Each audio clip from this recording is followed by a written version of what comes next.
नमस्कार मित्रों, desire point channel के एक नए वीडियो लेक्चर में मैं हूं अमित दुबे और आज के इस वीडियो लेक्चर में हम क्लास 10th इंग्लिश के एक नए चैप्टर का अध्ययन कर रहे हैं जिसका नाम है भोली। इस वीडियो लेक्चर में आगे बढ़ने से पहले मैं आप सबसे एक छोटा सा प्रॉमिस करता हूं कि जब ये वीडियो लेक्चर कंप्लीट होगा तो आपके लिए ये चैप्टर धुआं होने वाला है। यानी इस चैप्टर को आज मैं बहुत ही बारीकी से और बहुत सरल शब्दों में आपको पढ़ाने वाला हूँ और आज के बाद ये चैप्टर आपके लिए बहुत ही ज़्यादा आसान हो जाएगा। चलिए सबसे पहले चैप्टर पर चलते हैं। चैप्टर का नाम है भोली। भोली एक लड़की का नाम है, ठीक है, वही आपके इस चैप्टर की नायिका है। चलिए, from her very childhood, from her उसके वेरी चाइल्डहुड बचपन से ही, तो उसके बचपन से ही भोली को यानी बचपन से ही भोली को वाज नेग्लेक्टेड नज़रअंदाज किया जाता था एट होम घर पर। बचपन से ही भोली को घर पर नज़रअंदाज किया जाता था। वाई डिड हर टीचर, उसकी अध्यापिका ने टेक स्पेशल विशेष इंटरेस्ट रुचि क्यों दिखाई इन हर, उसकी अध्यापिका ने उसमें विशेष रुचि क्यों दिखाई। डिड भोली, क्या भोली मीजर अप, क्या भोली खरी उतर पाई टू हर टीचर्स, अपनी अध्यापिका के एक्सपेक्टेशंस अपेक्षाओं पर या फिर उम्मीदों पर। तो क्या भोली अपनी अध्यापिका की उम्मीदों पर खरी उतर पाई।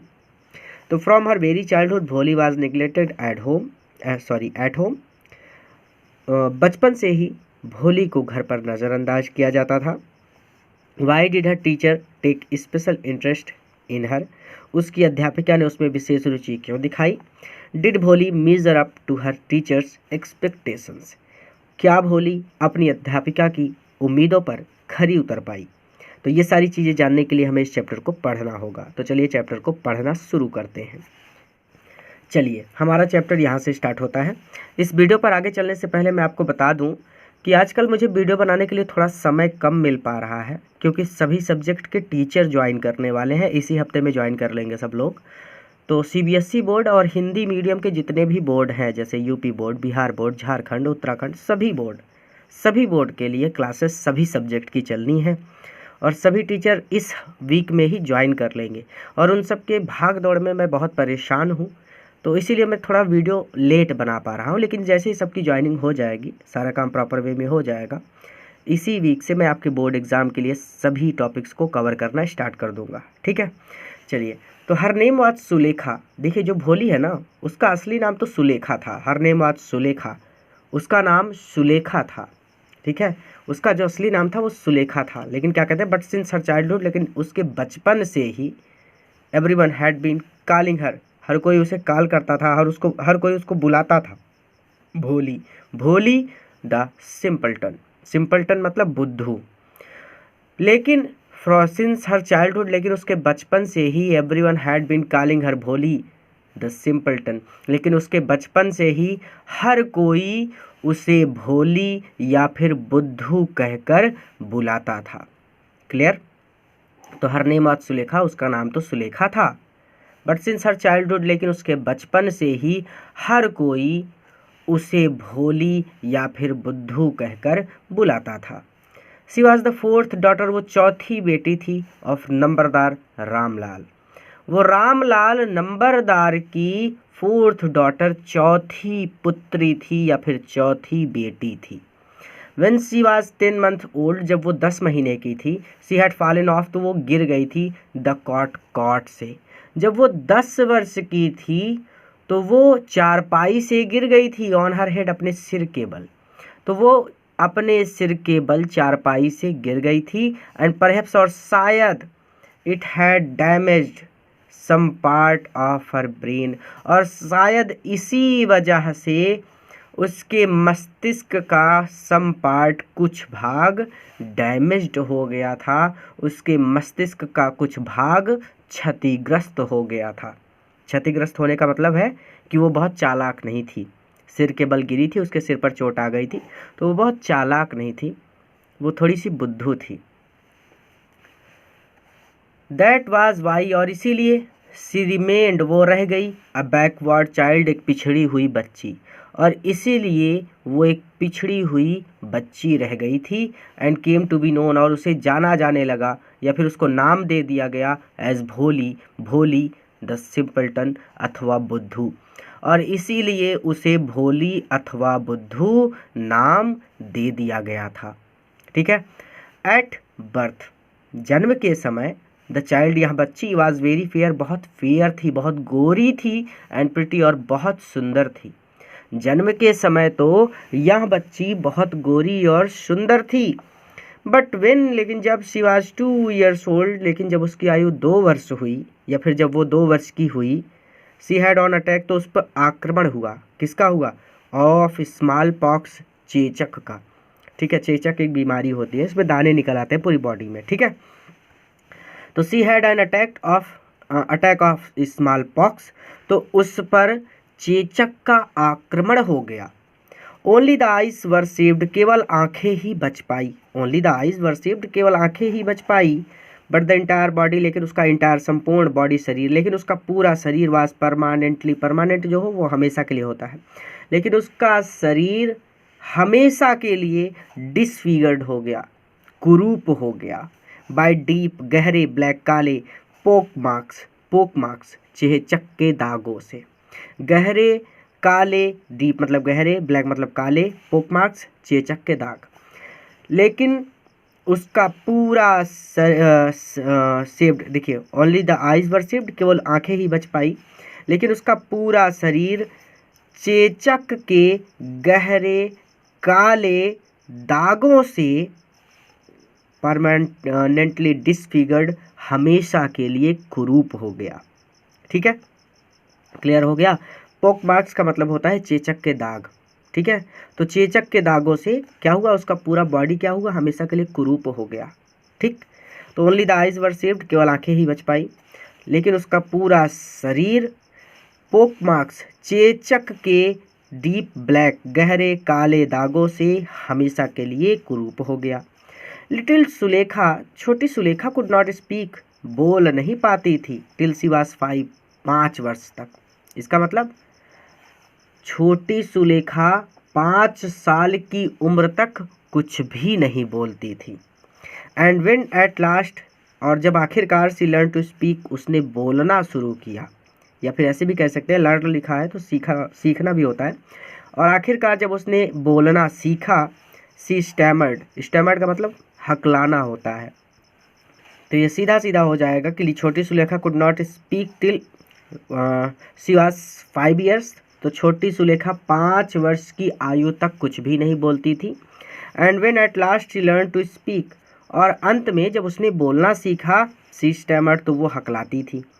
द अदर चिल्ड्रन, दूसरे बच्चे, often made fun of her, उसका मजाक उड़ाते थे। फन ऑफ हर का मतलब उसका मजाक उड़ाते थे। दूसरे बच्चे उसका मजाक उड़ाते थे या फिर उसकी खिल्ली उड़ाते थे। एंड मिमिक्ड हर, उसकी मिमिक्री करते थे। मिमिक का मतलब होता है नकल करना, और उसकी नकल किया करते थे, यानी वो हकला कर बोलती थी तो दूसरे लोग उसे चिढ़ाने के लिए हकला कर बोला करते थे। तो the older children often made fun of her, दूसरे बच्चे अक्सर उसकी खिल्ली उड़ाया करते थे। एंड मिमिक्ड हर, और उसकी नकल किया करते थे। एज अ रिजल्ट, और इसके रिजल्ट में और इसके परिणाम स्वरूप, सी टॉक्ड वेरी लिटिल, वह बहुत कम बोलती थी, क्योंकि जैसे वो बोलती थी दूसरे लोग उसका मजाक उड़ाने लगते थे, तो उसने बोलना ही बंद कर दिया। ठीक है, वो ज़्यादा बात नहीं करती थी। अब क्या कहते हैं कि रामलाल हैड 7 चिल्ड्रन, रामलाल के 7 बच्चे थे। 3 सन्स, 3 बेटे, एंड 4 डॉटर्स, और 4 बेटियां। And the youngest of them, और उन सब में सबसे यंगेस्ट, सबसे छोटी वाज भोली, भोली थी, और भोली उन सब में सबसे छोटी थी। It was a prosperous farmers house hold, देखिए प्रॉस्परस फार्मर्स यानी समृद्ध किसान हाउस होल्ड का घर था। यहाँ एक समृद्ध किसान का घर था। And there was plenty to eat and drink, और खाने और पीने की कोई कमी नहीं थी। प्लेंटी मतलब बहुत कुछ था खाने पीने के लिए, अर्थात ये जो रामलाल था ये धनवान था, समृद्ध था, कोई खाने पीने की कमी नहीं थी। ठीक है, तो यहाँ एक समृद्ध किसान का घर था और खाने पीने के लिए सब कुछ उपलब्ध था। ऑल द चिल्ड्रन, सभी बच्चों को, एक्सेप्ट भोली, सिवाय भोली के या फिर भोली के अलावा। तो भोली के अलावा ऑल द चिल्ड्रन, सभी बच्चे वर हेल्दी, हेल्दी थे। भोली के अलावा सभी बच्चे स्वस्थ थे एंड स्ट्रॉन्ग, और पुष्ट थे, मजबूत थे। पुष्ट बोलते हैं ना, हष्ट पुष्ट, तो वो पुष्ट थे यानी मजबूत थे। तो भोली के अलावा, एक्सेप्ट भोली, भोली के अलावा सभी बच्चे हेल्दी, स्वस्थ थे एंड स्ट्रॉन्ग, और पुष्ट थे। द सन्स, बेटों को, हैड बीन सेंट, भेजा गया था, टू द सिटी, सिटी भेजा गया था, बेटों को शहर भेजा गया था, टू स्टडी, पढ़ने के लिए, इन स्कूल, स्कूलों में। तो ये ऐसे हो जाएगा कि बेटों को पढ़ने के लिए शहर के स्कूलों में भेजा गया था, and later in the college, और बाद में कॉलेज में भेजा गया था। ये हो जाएगा ऑफ द डॉटर्स, और बेटियों में राधा, राधा द एल्डेस्ट, सबसे बड़ी थी, और बेटियों में राधा सबसे बड़ी थी। हैड ऑलरेडी बीन मैरिड, और उसका विवाह हो चुका था। ठीक है, राधा जो सबसे बड़ी थी उसका विवाह हो चुका था। द सेकेंड डॉटर, दूसरी बेटी मंगला, दूसरी बेटी मंगला का भी मैरिज, विवाह, हैड आल्सो बीन सेटल्ड, तय हो चुका था। विवाह करने के लिए पहले विवाह तय करना पड़ता है ना, तो वो चीज़। और दूसरी बेटी मंगला का भी विवाह तय हो चुका था। एंड व्हेन दैट डन, और जब उसकी भी शादी हो गई, जब उसका भी विवाह हो गया, रामलाल वुड थिंक, तो रामलाल को चिंता सताने लगी, ऑफ द थर्ड, तीसरी बेटी की, चंपा, चंपा की। और जब उसका भी विवाह हो गया तो रामलाल को अपनी तीसरी बेटी चंपा की चिंता सताने लगी। देवर गुड लुकिंग, वो सब गुड लुकिंग थी, वे सभी लड़कियां सुंदर थी, हेल्दी गर्ल्स, और स्वस्थ थी। तो वो they were good looking healthy girls, वो सभी लड़कियां सुंदर थी और स्वस्थ थी। And it was not difficult, और कोई कठिनाई का काम नहीं था, टू फाइंड ब्राइडग्रूम्स, दूल्हा ढूंढना। ठीक है, दूल्हा ढूंढना कोई कठिनाई का काम नहीं था फॉर देम, उनके लिए। और उनके लिए दूल्हा ढूंढना, इट वाज नॉट डिफिकल्ट, कोई कठिनाई का काम नहीं था, यानी ये सरल बात था, उनका विवाह आसानी से हो गया। बट रामलाल, लेकिन रामलाल को वाज वरीड, चिंता थी, अबाउट भोली, भोली की। लेकिन रामलाल को भोली की चिंता थी। She had neither good looks, ना तो वो गुड लुकिंग थी, यानी ना तो वो सुंदर थी, नॉर इंटेलिजेंट, और ना ही वो समझदार थी। ये देखिए, ये फ़ोटो आप सबकी बुक में होगी, कोई बड़ी बात नहीं, ये भोली बैठी है बेचारी, बाकी उसकी बहन है, माँ है, पिताजी हैं। ठीक है, चलिए। भोली वाज 7 years ओल्ड, भोली 7 वर्ष की थी। व्हेन मंगला वाज मैरिड, जब मंगला की शादी हुई थी। तो जब मंगला की शादी हुई थी, भोली वाज 7 years ओल्ड, भोली 7 वर्ष की थी। द सेम ईयर, उसी साल, ये क्लियर हो गया ना, भोली वाज 7 years ओल्ड, भोली 7 वर्ष की थी। व्हेन मंगला वाज मैरिड, जब मंगला की शादी हुई थी। ठीक है, द सेम ईयर, उसी साल, अ प्राइमरी स्कूल, एक प्राइमरी स्कूल फॉर गर्ल्स, लड़कियों के लिए, वाज ओपन्ड, खोला गया था। द सेम ईयर, उसी साल, लड़कियों के लिए प्राइमरी विद्यालय या फिर प्राइमरी स्कूल खोला गया था इन देयर विलेज, उनके गांव में। तो ये हो जाएगा कि उसी साल उनके गांव में लड़कियों के लिए प्राइमरी स्कूल खोला गया था। The tehsildar sahib came to perform its opening ceremony. Opening ceremony का मतलब होता है उद्घाटन, परफॉर्म, उद्घाटन करने के लिए। तो इसका ओपनिंग सेरेमनी परफॉर्म करने के लिए, इसका उद्घाटन करने के लिए द तहसीलदार साहब केम, तहसीलदार साहब पधारे थे। और इस स्कूल का उद्घाटन करने के लिए, या फिर इट लगा इस स्कूल के लिए, आप इसको बोल सकते हैं कि इस स्कूल का उद्घाटन करने के लिए इट्स ओपनिंग सेरेमनी परफॉर्म, इस स्कूल का उद्घाटन करने के लिए तहसीलदार साहब केम, तहसीलदार साहब पधारे थे या फिर तहसीलदार साहब आए थे। ही सेड टू रामलाल, उसने रामलाल से कहा, यानी तहसीलदार ने रामलाल से कहा, as a revenue official, revenue का मतलब होता है राजस्व, ऑफिशियल यानी वो राजस्व अधिकारी। राजस्व अधिकारी का मतलब ये है कि तुम अपने गांव में सबसे अमीर हो, तुम्हारे पास बहुत सारा पैसा है, तुम धनवान हो, समृद्ध हो, ये चीज़। तो revenue official, as a revenue official, राजस्व अधिकारी की हैसियत से, यू आर द रिप्रेजेंटेटिव, तुम रिप्रेजेंटेटिव हो, तुम प्रतिनिधि हो, ऑफ द गवर्नमेंट सरकार के, तुम सरकार के प्रतिनिधि हो, अर्थात तुम सरकारी प्रतिनिधि हो इन द विलेज, इस गांव में। ठीक है, तो एज अ रेवेन्यू ऑफिशियल, राजस्व अधिकारी की हैसियत से तुम विलेज, इन द विलेज, इस गांव में रिप्रेजेंटेटिव ऑफ गवर्नमेंट, गवर्नमेंट मतलब सरकार के रिप्रेजेंटेटिव हो, प्रतिनिधि हो। ऐसे भी कह सकते हैं कि सरकारी प्रतिनिधि हो, अर्थात तुम समृद्ध हो, तुम धनवान हो, तो तुम्हें कुछ ऐसा करना चाहिए जिससे दूसरों को सीख मिले।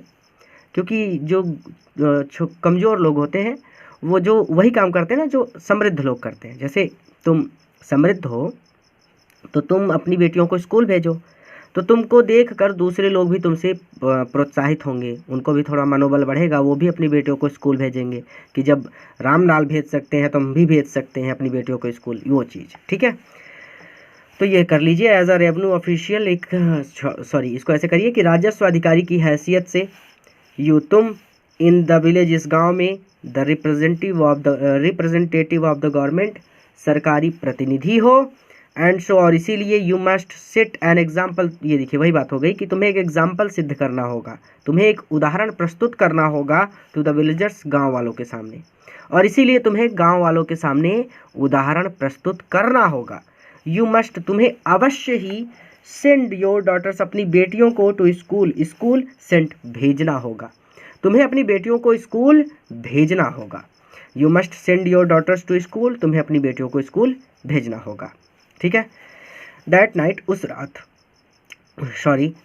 रात, व्हेन रामलाल, जब रामलाल ने कंसल्टेड, चर्चा की, हिज वाइफ, अपनी पत्नी से, दैट नाइट, उस रात, व्हेन रामलाल, जब रामलाल ने कंसल्टेड हिज वाइफ, अपनी पत्नी से चर्चा की या फिर अपनी पत्नी से इस बारे में सलाह की।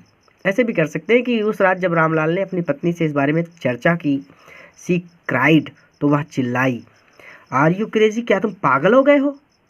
If girls go to school, यदि लड़कियां स्कूल जाएंगी, हु विल मैरी देम, तो उनसे शादी कौन करेगा, उनसे विवाह कौन करेगा? चलिए, बट रामलाल, लेकिन रामलाल में हैड नॉट द करेज, साहस नहीं था, टू डिसओबे, उल्लंघन करने का, द तहसीलदार के आदेश का। लेकिन रामलाल में तहसीलदार के आदेश का उल्लंघन करने का साहस नहीं था। क्लियर हो गई ये बात? एट लास्ट, आखिरकार, हिज वाइफ सैड, उसकी पत्नी ने कहा, आई विल टेल यू, मैं तुम्हें बताती हूँ, व्हाट टू डू, कि क्या करना है, मैं तुम्हें बताती हूँ कि क्या करना है। सेंड भोली, भोली को भेजो, टू स्कूल, स्कूल, भोली को स्कूल भेजो। एज इट इज़, यानी ये बात स्पष्ट है, ये स्पष्ट है या फिर ये बात तो तय है, देयर इज़ लिटिल चांस, की बहुत कम उम्मीद है, ऑफर, उसकी गेटिंग मैरिड, शादी होने की, उसकी शादी होने की उम्मीद बहुत कम है। ये बात स्पष्ट है कि there is the little chance of her getting married, कि इसकी शादी होने की बहुत कम उम्मीद है।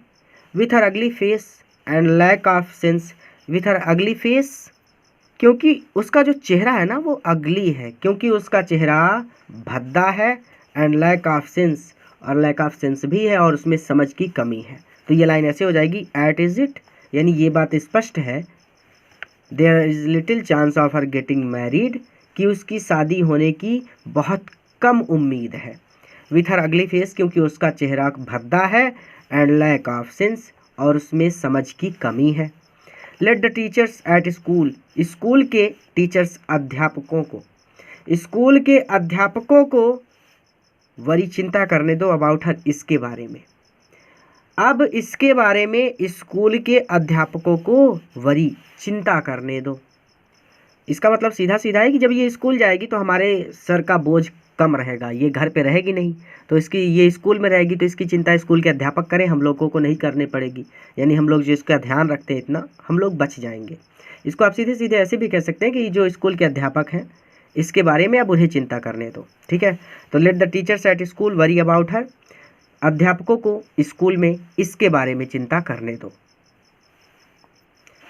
द नेक्स्ट डे, अगले दिन, रामलाल कॉट भोली, रामलाल ने भोली को पकड़ा, बाय हैंड, रामलाल ने भोली का हाथ पकड़ा। अगले दिन रामलाल ने भोली का हाथ पकड़ा, एंड सैड, और कहा, कम विथ मी, मेरे साथ आओ।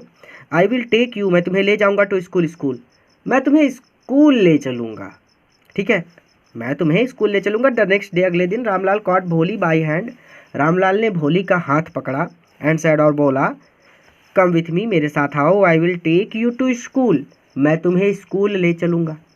भोली वॉज फ्राइटेंड, भोली डर गई। सी डिड नॉट, ये देखिए एक और फोटो बनी है, अपने पिता के साथ भोली स्कूल जा रही है, बाकी सभी बच्चे भी स्कूल जा रहे हैं और ये स्कूल है, ठीक है। तो क्या था कि सी डिड नॉट नो, वो नहीं जानती थी, what a school was a like, यानी स्कूल किस चिड़िया का नाम है या फिर स्कूल किस बला का नाम है, सी डिड नॉट नो, वो नहीं जानती थी, ठीक है। वाट अ स्कूल वाज लाइक, यानी स्कूल किस चिड़िया का नाम है या फिर स्कूल किस बला का नाम है, सी डिड नॉट नो, वो नहीं जानती थी। सी रिमेंबर्ड, उसे याद आया, सी रिमेंबर्ड, उसे याद आया, how a few days ago, कि कैसे कुछ दिनों पहले, देयर ओल्ड काऊ, उनकी बूढ़ी काऊ, गाय को, उनकी बूढ़ी गाय लक्ष्मी, उसका नाम लक्ष्मी था, उनकी बूढ़ी गाय लक्ष्मी को हैड बिन टर्न्ड आउट, बाहर निकाल दिया गया था, ऑफ द हाउस, घर से। उसे याद आया कि कैसे कुछ दिनों पहले उनकी बूढ़ी गाय लक्ष्मी को घर से बाहर निकाल दिया गया था, एंड सोल्ड, और फिर बेच दिया गया था। तो उसको लगा कि ये लोग मुझको बाहर निकाल के बेच देंगे, ठीक है। न न न न नो, वो हकलाती थी ना, तो हा हा हा हा हाम ऐसे बोलती थी वो, ठीक है। तो no no no no no, नहीं नहीं नहीं, नो नो नो, नहीं नहीं। सी शाउटेड, वो चिल्लाई, इन टेरर, भय से, वो भय से चिल्लाई, एंड पुल्ड हर हैंड, और अपना हाथ छुड़ा लिया, पुल्ड हर हैंड अवे, और अपना हाथ छुड़ा लिया, फ्रॉम हर फादर्स ग्रिप, अपने पिता की पकड़ से, और अपने पिता की पकड़ से उसने अपना हाथ छुड़ा लिया, ठीक है। No no no no no no no, नहीं नहीं नहीं। सी शाउटेड इन टेरर, वो भय से चिल्लाई, एंड पुल्ड हर हैंड, और अपना हाथ छुड़ा लिया, फ्रॉम हर फादर्स ग्रिप, अपने पिता की पकड़ से, और अपने पिता की पकड़ से उसने अपना हाथ छुड़ा लिया। तो आज की इस वीडियो में यहीं तक, क्योंकि ज़्यादा वीडियो लंबा हो जाएगा तो पढ़ने का मज़ा नहीं आएगा इस चैप्टर को, ठीक है। अब इसके आगे क्या होता है, अगर ये जानना चाहते हैं तो इसके लिए इसका सेकंड पार्ट देखना होगा। सेकंड पार्ट को देखने के लिए भोली डिज़ायर पॉइंट, एग्जैक्टली यही चीज़ लिखकर यूट्यूब पर सर्च कर लीजिएगा, इसका सेकंड पार्ट आपको मिल जाएगा, क्योंकि इस चैप्टर को पढ़ाकर पहले ही अपलोड कर रखा है, लेकिन फिर से पढ़ा दे रहे हैं ताकि आप लोग फिर से इसको पढ़ लें। और बाकी सभी सब्जेक्ट के क्लासेस के लिए टीचर आ जाएंगे, बस ज़्यादा से ज़्यादा 1 हफ्ते और काम है बस, उसके बाद सब लोग ज्वाइन कर लेंगे, सभी सब्जेक्ट चलने लगेंगे, तो कोई टेंशन की बात नहीं है, ठीक है। बोर्ड एग्जाम की जम के तैयारी करेंगे फिर सभी सब्जेक्ट के साथ, ठीक, कोई टेंशन नहीं लेना। ये चैप्टर पढ़ना है, कोई भी चैप्टर पढ़ना है, डिज़ायर पॉइंट से कोई भी चैप्टर पढ़ना है, बस उस चैप्टर का नाम लिख के उसके लास्ट में डिज़ायर पॉइंट जोड़ दो, यूट्यूब पर सर्च कर लो, वो चैप्टर मिल जाएगा।